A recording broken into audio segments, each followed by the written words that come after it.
Suzanne Sigafoos last read for us when she was here with 4 other Portland poets who were included in the anthology Regrets Only, Contemporary Poets on the Theme of Regret, published by Little Pear Press. We're very excited to have her back for the launch of her hot-off-the-press collection of poetry, Held in the Weave. Suzanne began her writing journey in earnest. Stop the filming! Began her writing journey in earnest several years ago when she took a workshop at UC Berkeley Extension entitled Appreciating and Writing Poetry, where she had the opportunity to share her writing out loud and to learn to give and receive critique. After relocating to Portland in 1999, she found her new poetry home with mountain writers, taking workshops with Michelle Glazer, Joseph Miller, Jennifer Grotz, Maxine Skates, and Paul Ann Peterson. She also attended a 10-day writing retreat in Port Townsend at Centrum, studying with Dorian Locks. In 2002, she co-founded the group River Rock Writers, which meets twice each month to share writings and critiques. Suzanne is an avid poetry reader and attender of poetry readings, both of big national authors and Portland's many gifted local poets. I can attest to that, having enjoyed Suzanne's company at many of our poetry readings here at the store. She has also presented week-long creative writing workshops to 3rd, 5th, and 7th graders in Portland Public Schools as part of Community of Writers, where she managed to sneak in much poetry appreciation. She currently volunteers as co-facilitator of a support group for elders, emphasizing finding and maintaining emotional well-being while living with the challenges of aging. As I mentioned earlier, Held in the Weave has just been published by Finishing Line Press, and we are so excited to celebrate its launch with her. Please join me in welcoming Suzanne Sigafoos. I'm really happy about this book. It started a long time ago. I think I wrote, there's one poem in this book that was my very first published poem of my life, and that was published in 1998. So when I came up here to Portland, I had just gotten my feet on the ground, really beginning my poetry studies in the Bay Area, and I felt so embraced by the community here.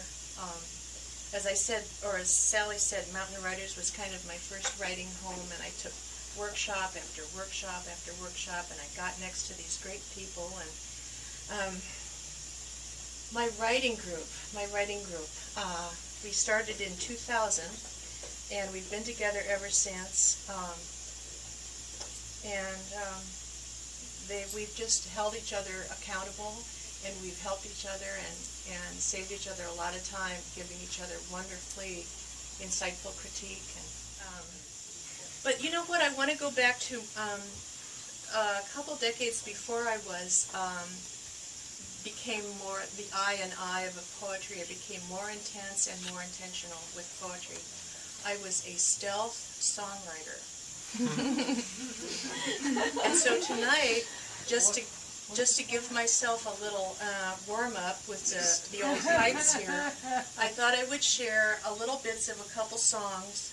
You're going to hear a poem about a very difficult winter, but I wrote a country and western song about it. It goes a little bit like this.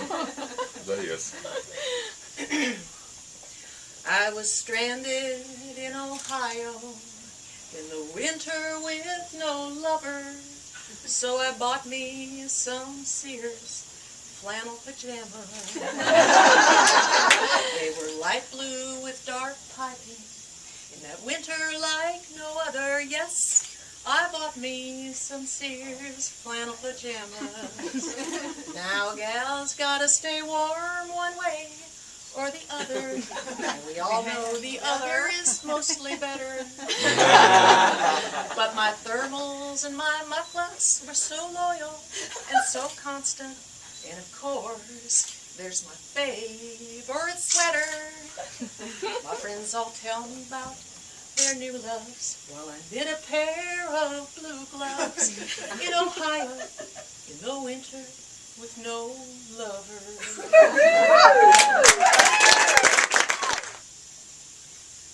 This next poem is a remembrance. My friend Karen Hughes died in 2003, and I wrote an elegy about her. I did a a broadside of that, and I think that was finished in about 2005. It took a long time to write. It took a long time, and grief can really slow you down. I've got to say, I wrote this one. This poem is called Asian Artifacts, a trio, and much more recently, and it's more like a celebration of her. There's a line in here that is really as if she, I feel like she's almost a muse in my life, and I feel like she encourages me and pushes me forward. And there's a little line about, I won't tell you the line now, but it's sort of like, so write the book, you know. There's sort of a line like that, but it's a little more beautifully framed, I hope. And she had given me a set of cards from the Metropolitan Museum of New York, of Art in New York, where we used to hang out a lot back when, and I found it, and there were these, and so I chose 3 pictures, 3 objects, and so this is like 3 labeled objects and some commentary underneath, and I'll try and read it so they seem really separate for you. Asian Artifacts, a trio. Manuscript tray. Carved wood, lacquer, gold leaf. In full glide one butterfly above the shine and deep. Rest now, traveler. Rest here on lace of yarrow. Very beautiful, but where is the manuscript? Chinese jacket, silk with embellishments.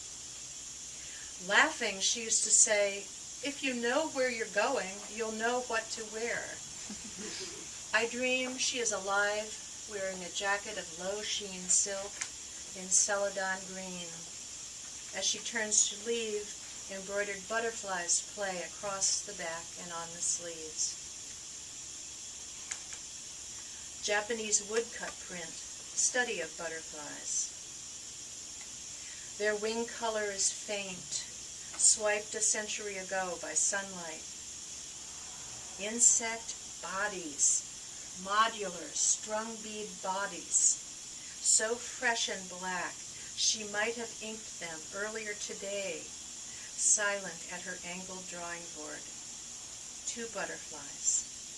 One rests on a poppy, the other midair.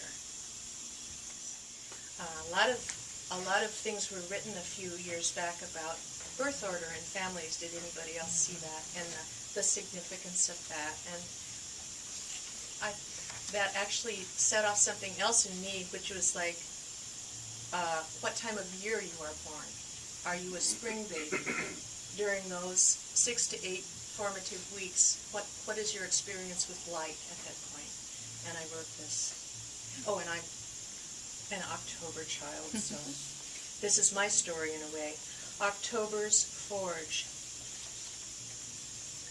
Leaf smoke was my first perfume. I was baptized into afternoons that ended soon, then sooner. Skeins of dusk exchanged for patient lengths of night. Mornings then were burnished glass. Leaves spun red to yellow, then to gold, till cold wind tossed the colors to the ground. Early frost. I searched the house for strings of lights, for candles. You are my mother's opal rings, October. You are a glint of fire in the pale sky. This is fun. I hope you all are having fun. You're really quiet, which I love, but... Oh, Emily! Thank you. All you have to do is ask sometimes, you know? So speaking of knowing what to wear, Koi Pond, Japanese garden, autumn.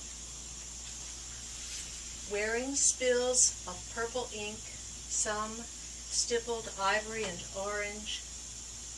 koi break the surface, open-mouthed, to taste the air for gnats, and for an instant, breathe with us. Pursuing flies, these swimmers navigate two worlds conjoined by light. Red leaves, gold, clouds of gray, shades of sky and aqua, never seen by koi, but our eyes, we the lucky, wish to memorize this day, this place. Gold and indigo, a fish, lingers in a blaze of autumn, leaves without a trace. This isn't really exactly one, but it's kind of in my search for understanding what the next life may be, which I'm not really sure about.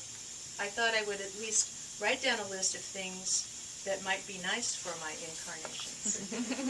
Sort of a bucket list of incarnations. So these are, again, I will have to space these out because it's kind of a list, and I'll give a little breath in between each one. Next lives. We sit in rocking chairs, my mother, my grandmother, and I. Bees drone in honeysuckle. I am a large, calm dog living with a couple. They read to each other in the afternoon. I pretend to sleep. Henri Matisse and I are friends. We sit together in the orange room next door to the red studio. As mother, I raise 3 children with whom I am infinitely patient. I am an orchid blooming only at night. Life as water. Cloud, rain, mist, rain, mist. I am a monarch butterfly, one of thousands. As we fly through the mountain pass, the sound of our wings is the only sound. Our color, the only color against granite, against cloud. I can do this. This is the poem that has the fragment that gave me my title.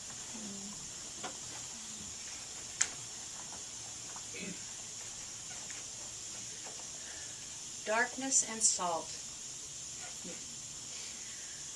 Our tablecloth is stained with wine. Spills from laughter, spills from sorrow. What was meant for the glass is held in the weave. I write, and pages darken. Listen. The heart works just as hard at night, steadfast in the presence of love, steadfast in its absence. Above us, stars leap like dolphins, burst into chrysanthemums.